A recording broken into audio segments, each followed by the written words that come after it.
Grabe, ang ganda naman ito. So, siguro tayo sa kabila para mas makita na. Nag-bike ako dito sa palabas ng city. First time ko din na lumabas. Sobrang ganda nito. Tingnan nyo. Yung dala ko na bike is Japanese bike. Sobrang ganda. Papasok siya ng city. Meron siyang hagdan pero hindi ko alam kung pwedeng pumasok. Baka mamaya hulihin tayo. Sobrang laki niya talaga at sobrang ganda talaga. Meron siyang papasok dito. Ganyan. Sobrang laki talaga niya. Dito sa kabila. Hindi ko alam kung pwedeng pumasok. Ito, meron siyang hagdan. Hindi ko lang alam kung pwedeng pumasok dito. I don't know if it is allowed. Grabe. Parang katakot ba, no? Hindi na lang. Baka mamaya huli pa na pulis sa atin dito. So nice. Ito yung sa kabila. Tapos dito yung sa kabila. So beautiful. So nagbabike ako. Ganito yung weather dito sa Vietnam. Almost halos araw-araw. Hindi siya masyadong malamig ngayon. Hindi siya maaraw. Yung parang cloudy, foggy, ganun. May mga bukid doon. Tingnan natin. Nagbabike ka tapos ganito katahimik. Yun lang yung nasa likod ko. Sobrang taas yan na mga buildings. Katawa nga ito ginagawa ko. Makasakit pero bike ka lang. Nasa suburb area na ako tapos yung nasa unahan ko puro bukid na. Maganda sana ito kung mountain bike ka. Namiss ko na mag mountain bike. Hi! May nakita ako dito na simbahan. Church building siya. Parang Catholic ito kasi may cross. But I'm not sure. Tingnan natin. Catholic church yata ito. Kasi may saint. Tayo. Ang layo ko na. Iwan ko kung ilang kilometers na ito siya. Hindi lang sana ma-flat yung tire ng bicycle ko. Hindi maganda yung ano ko guys. Kasi hindi kasi dito maaraw. Alam yung ganyan yung langit lagi oh. Medyo ano siya dim. Hindi naman dim. Hindi siya blue. Hindi din siya dark. Parang ka-foggy lang ng environment dito sa Vietnam. Dito na side sa northern part. So, huminto ako dito sa parang palayan yata nila ito. Okay. Hindi mo siya masabi na nasa Philippines ka kasi iba yung structure ng mga bahay nila dito. Parang iba yung bahay, iba yung structure ng mga bahay nila dito. Meron yung parang bricks yung atip, mga luma, colorful, ganyan. Pero mahiya man ako mag-video ng bahay nila. Oy! Tapos meron dito yung parang mga Chinese ang style ng bahay. Medyo modern kaso lang rectangular. Rectangular na payat siya. Ganun yung style ng bahay nila. Man tayo papunta. Ang ganda niya guys. Kaso lang di ko siya ma-reflect. Problema din dito sa Vietnam parang Philippines. Dami din basura ba. Pero ang Hanoi. Grabe, sobrang ganda ng Hanoi. Ito yung ano dito, foggy. Foggy talaga yung ano dito, araw-araw yung langit. Napadpad ako dito, tapos uminom na ako ng water dito na side. Binigyan na ako ng tubig. Kasi nagbebenta ng tubig dito ba? Wala sila yung kagaya sa Philippines na pag mga small communities, merong mga sari-sari store, mga dito wala. Okay, bike pa tayo ng mga 30 minutes and then balik na tayo sa city. Ito yung gusto kong puntahan dito sa malapit dito ba? Yung ano siya, yung puro bukid siya ng green tea. Hindi ko alam kung dito yun. O sige, pasyal pa tayo. Mga 30 minutes and then uwi na.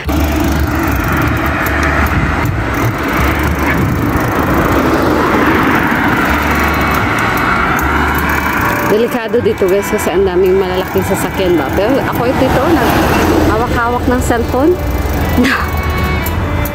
Ang ganda dito, promise. Sobrang ganda. Countryside. Ayun, puro siya green tea. Green tea. Tea na tanim hanggang kasi hanggang doon yung bukid kasi meron kasi dito parang tourist spot siya na pwede kang mag-pick ng green tea. Saan ba ako? Okay, balik tayo dun sa main road kasi wala tayong kasama. Mahirap na. May nakita ako na lake. Doon may lake, dito may lake din. Ayan yung, ang ganda, promise. Tapos may tea dito, puro green tea na tanim. Tapos bukid, tapos like, parang bahay yata ito. Trespassing naman ako eh. Pero hindi ko alam saan ang entrance niyan. Ikot kaya tayo. May lake din doon sa lapad ko. Pero hindi ko alam saan yung entrance niya. Ang ganda, para siyang fish, hindi naman siya fish pan, no? Ito kasi sa northern part, puro siya mga lakes. May mga dagat dito na magaganda pero nasa 4 hours yung layo. So, tignan natin. Uwi na ako. Last 5 minutes. 5 minutes. At nakita ko din yung parang kalsada dito na papasok. Ito siya. Ang ganda ng lake. Ang problema na itong lake, marami siyang basura. Ay, di naman sa tubig, sa gilid. Ako, dito sa Vietnam, ay dito na lugar yung maraming basura. Kala ko pa ito na kasi naganda talaga pero you know, hindi ako marunong mag-take ng video. Tapos bukid na siya guys. Grabe, sobrang ganda talaga. Bike pa tayo. Tingin tayo dito ba. Marami dito ano yung taniman ng tea. Minahan siguro yan ba? Hindi ko lang alam. So, ganyan siya. Medyo mainit ngayon dito sa part ng Thanh Nguyen. So, very nice. At yung aking Japanese bike. Look. Vietnam na Vietnam feels talaga siya, promise. Okay, wow. Sobrang ganda. Nice. Diretso ba tayo? Napapanood niyo sa Vietnam ng mga ganito na itsura ng mga building ng mga sinaunang. Ganun yung feeling ko pag nakikita ko to siya. Sobrang ganda.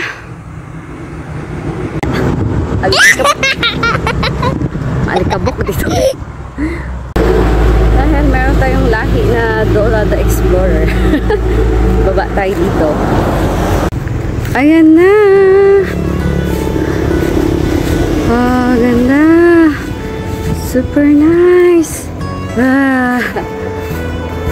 Very beautiful.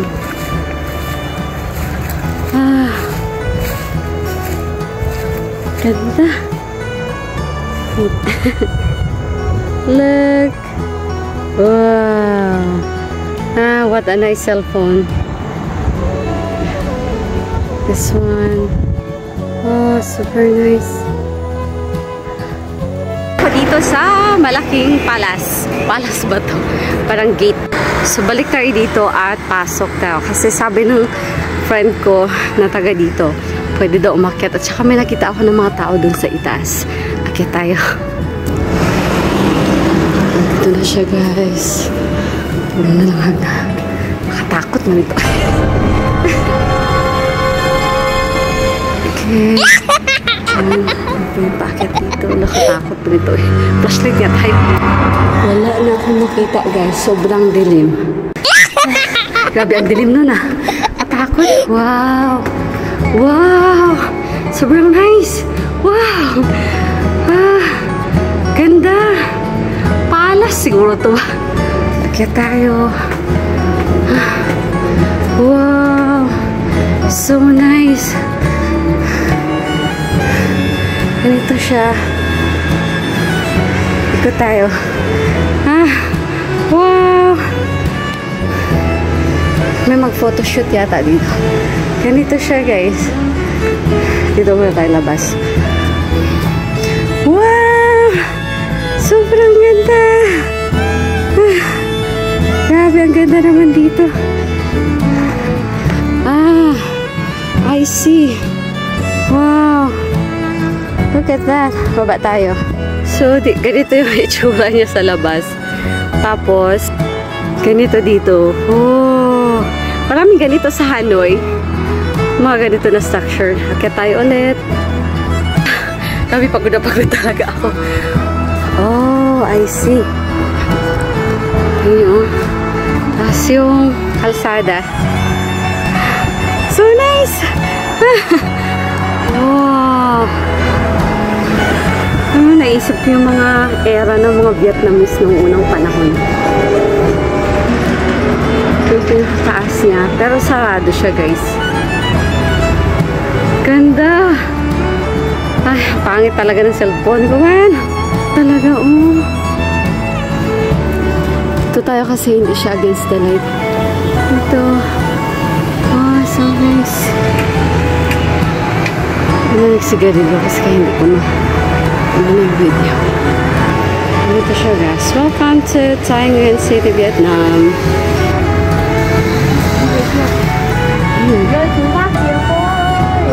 Wala mo nag-date dito. Oh. Marami nagpo-photoshoot dito. Sobrang ganda.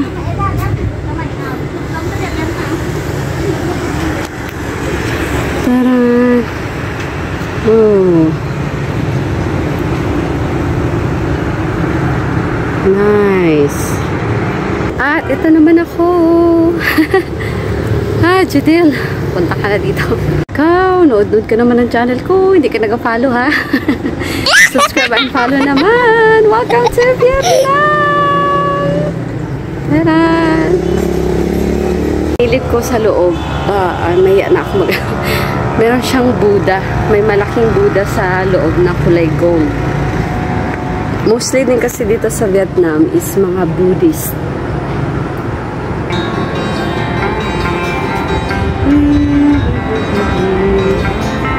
Talaga itong mag-picture at saka mag-video na mag-isa lang tayo, no?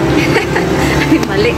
Ikaw ha, nood ka at saka natapos mo ng channel ko, hindi ka pa nag-follow. This is so beautiful. Hardwood talaga siguro ito siya ba? Nice. Yung cellphone ko, pinapatong ko lang sa mga bato, guys, para makakuha tayo ng magandang picture. Yung bicycle ko, guys, nandoon. Sa baba. Ay.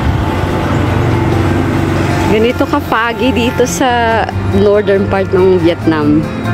Super foggy. Please lang mag-follow ka na. Kanina ka pa nanonood ng video ko. Hindi ka man na nag-follow at saka nag-subscribe, ha. Bye-bye! Thank you for watching! Welcome to Tay Nguyen, Vietnam! Bye-bye! Please follow. Ilaw dito pababa, guys. So, baba na tayo. Ganda ng mga nila, ganda ng pagkakahulma ng mga pinto nila. Ang ng kahoy, ganda. Okay. Ganda talaga ba? Ay. Sa wakas. Nakalabas na rin ako. Ay, talaga. Kasi ganda yan talaga, guys. Oh, look. Wow. Gawa sa bricks. Ilang years old na kaya ito? Research ko nga mamaya. Okay. Ang lungkot talaga ng sky dito sa Vietnam.